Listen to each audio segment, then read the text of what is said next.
Silent Hill 2 is often regarded as the greatest horror game ever made, and in many ways it deserves its title. It's atmospheric, it's emotionally layered, and it set the foundation for psychological horror in games, and it did it at a time when most horror stories in the medium were not exactly subtle. You were almost a Jill sandwich. You're right. But here's the thing, Silent Hill 2's core concept, it's been done, and redone, and done again, and done. You get the idea. Guilt as horror, trauma as a metaphor, the town reflecting the protagonist's psyche. All of it was groundbreaking back then, but now it's become the default setting for quote-unquote serious horror. You're right. And even with the game itself, there are many parts that feel repetitive, mechanically and narratively. Moments where the pacing drags, or the emotional beats feel like they're echoing what you've already got an hour ago. So no, this isn't a takedown. This is a closer look at why Silent Hill 2 is still good, even great, but why its legacy and constant recycling of ideas might be a little overrated. Let's talk about it.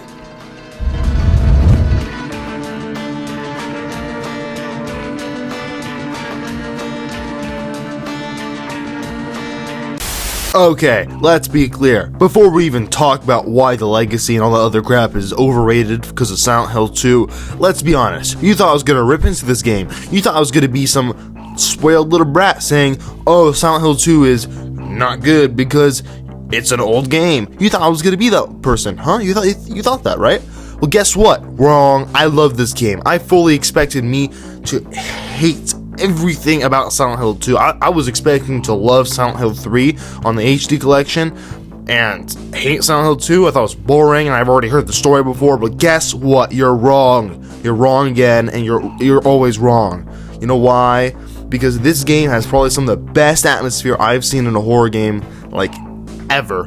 And it's also really astonishing how good this looks for a 2001 game. And I know I played this on the HD collection, but that's saying something.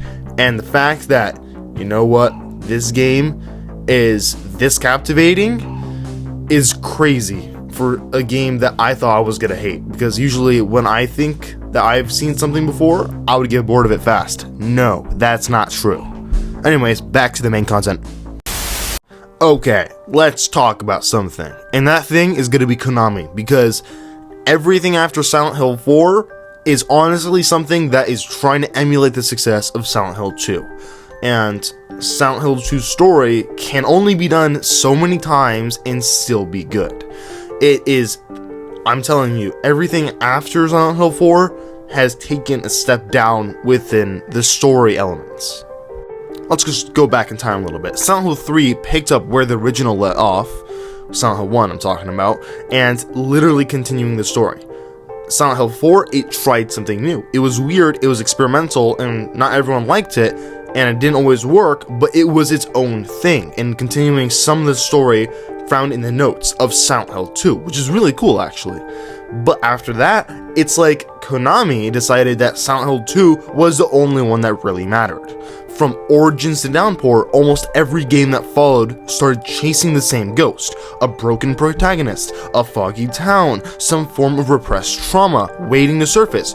This same repressed trauma that either the main character, like James Sunderland, or the audience, you playing the game, don't know about yet until like the very end. The storylines kept changing, but the structure didn't. Everything started mimicking Silent Hill 2's psychological template, just without the same level of subtlety, mystery, or character depth. And it wasn't just emotional themes. They even tried to recreate Pyramid Head over and over and over. And you think I'm lying, but no. Origins literally has, I'm pretty sure it's Origins. No, not Origins. It was Homecoming. Silent Hill Homecoming literally has Pyramid Head in it. They turned a symbol of one man's guilt, James Sunderland in particular, into a mascot, a brand logo. And the series, instead of evolving its universe, taking on separate stories like Silent Hill 2 and Silent Hill 4, or just continuing off of the cult theme from Silent Hill 1 and Silent Hill 3, and if you don't know that, look up a video, trust me, look it up after this video, because you probably want to know this if you're looking up Silent Hill, you want to get into the universe.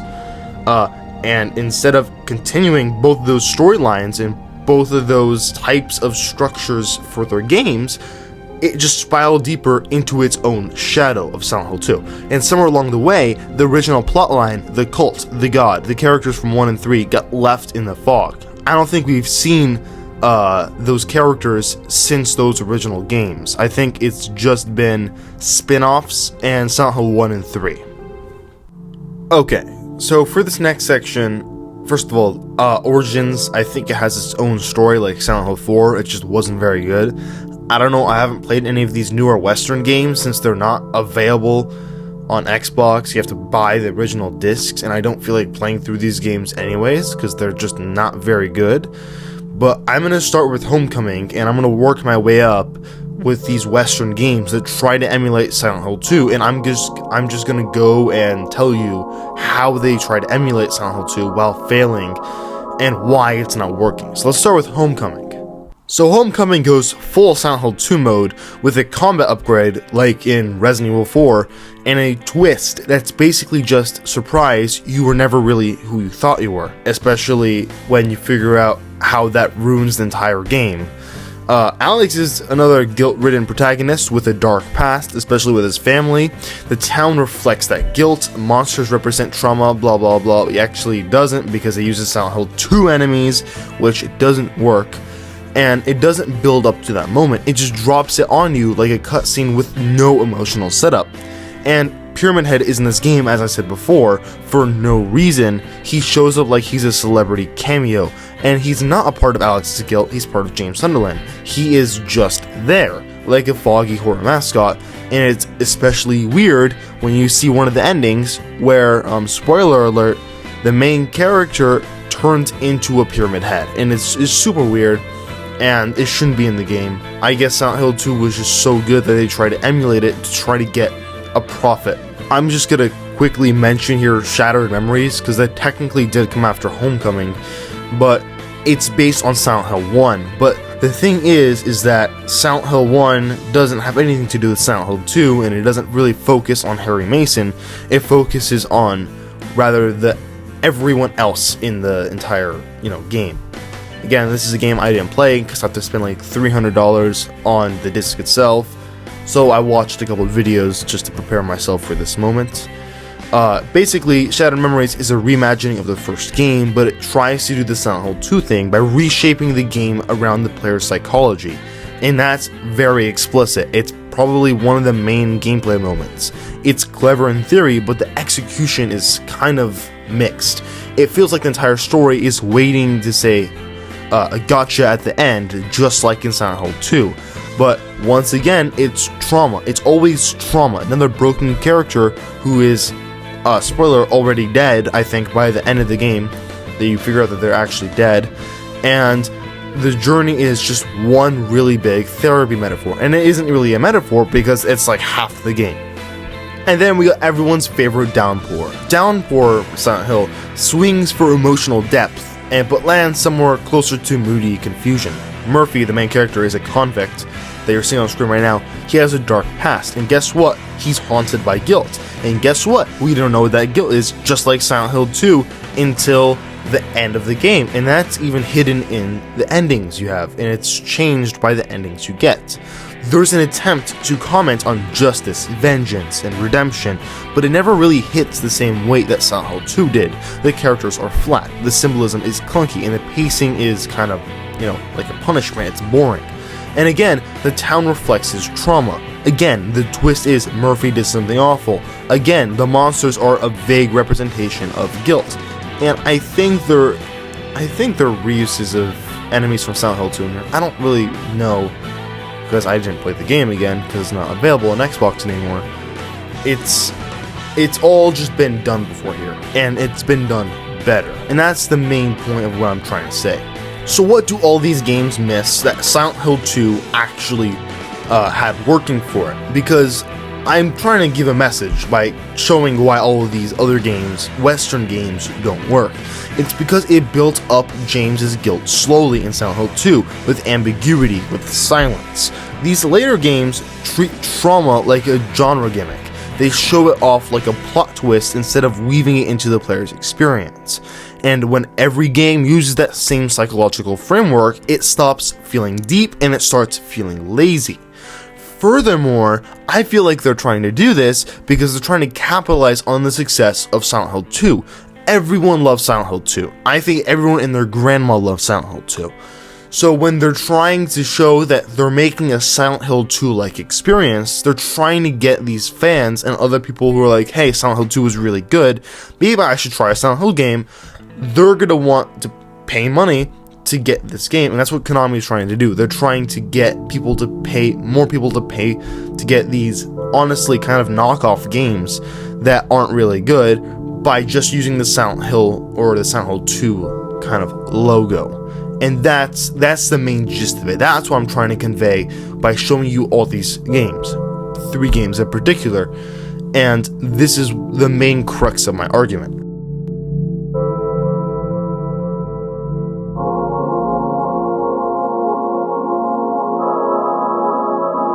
It's me, Markiplier, you know, it's me. Just as Silent Hill 2 influenced the series going forward, it inspired and influenced a plethora of horror games, indie and AAA, to emulate its style of psychological horror. Now, I'm just going to talk about one example here, and that's going to be Amnesia Rebirth. Amnesia Rebirth trades the original game's fear of the unknown, from like Amnesia and the Dark Descent, for fear of remembering. It's no longer about surviving in the dark, it's about uncovering your trauma. Now, I know this was a part of the original, Dark Descent game, but for me, when I played through Amnesia and the Dark Descent, I was scared of the environments. I was scared of the fear that even though at the start there was no monster there, I was super scared because of the darkness and just the beautiful environmental and sound design. Not to like crap on this game or anything, but the fact that it uses the Silent Hill 2 psychological horror formula is kind of impressive and a testament to Silent Hill 2's impressive game design. But also, whenever you see this same formula get repeated over and over and over again, even if it's not the exact same as Silent Hill 2, it gets kind of stale, and there needs to be innovation in horror game design. There are many more examples like Alan Wake 1 and 2, but I'm not going to get into those just to, keep this video more concise. What I think is even more impressive than the AAA titles is the indie game scene. If AAA horror inherited Silent Hill 2's cinematic ambition, indie horror inherited its tone, that fog-drenched atmosphere, that quiet sadness, the slow unraveling of a broken protagonist.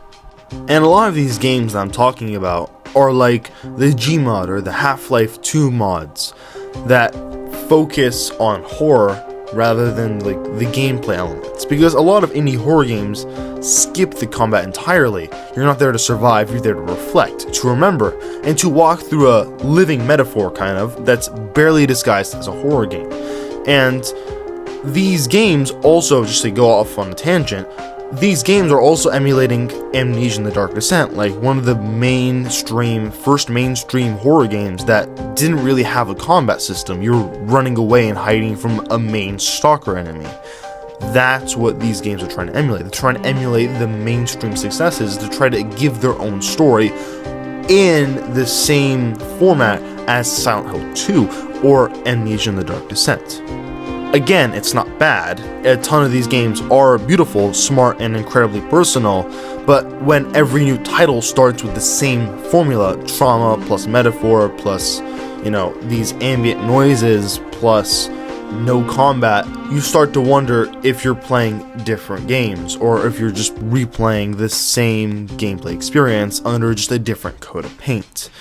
Silent Hill 2 made this style feel powerful, but now the indie game scene, or before, the indie game scene was full of games where horror is just emotional storytelling with spooky lighting. And we've got to remember here that this is like 2010 to 2020 era. Right now is something completely different. I'll probably cover it in a different video, but it's more of the mascot horror scene, which is kind of taking over what Silent Hill 2 did. Instead of Silent Hill 2, it's Five Nights at Freddy's now. Am I supposed to be? Oi!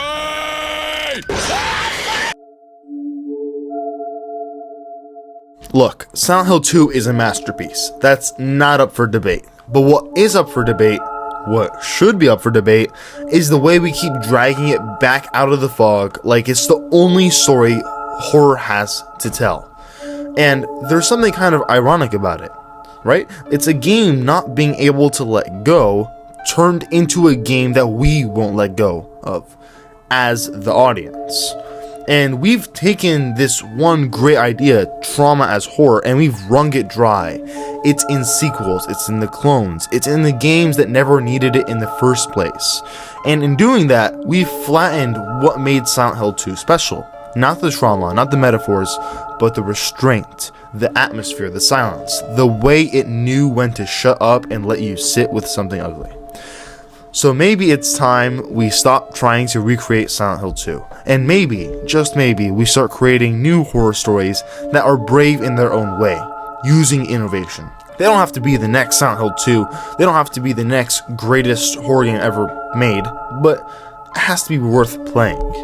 Because if there's one thing Silent Hill 2 has taught us, it's that sometimes the scariest thing is holding on too long.